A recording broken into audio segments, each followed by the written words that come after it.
You mentioned Cardinal Official and Socrates, Yes.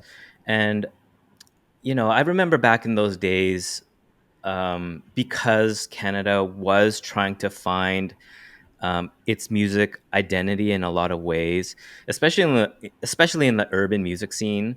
Like, Yeah. I felt like a lot of what was happening in New York was kind of like the reference for the Toronto sound, The but Toronto then sound. Absolutely. yeah, but Absolutely. then there was like the track that Cardinal came out with that was like Old Time Killin', and that one Yep. just kind of broke things open. Like, whoa, like Toronto can actually sort of um, this is something different in comparison to that. So Yeah. just from your lens and your perspective, how would you compare the Canadian music scene between then and now? Like, how has it evolved over the years in your eyes?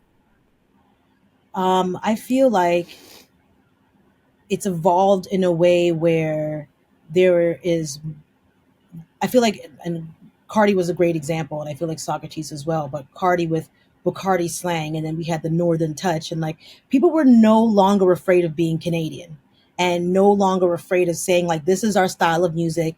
Cardi came with the West Indian influence and really like pushed that to the forefront.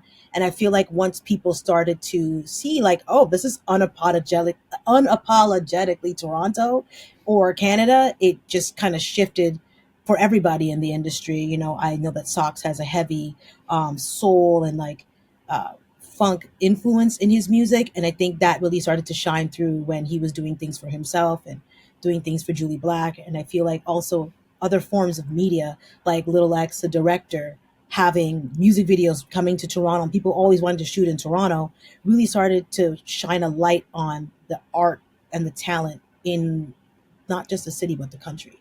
And I think that's when people started to really develop their own sounds and, no longer be afraid to sound like a city on its own rather than emulating what New York was doing or emulating what, other places were doing.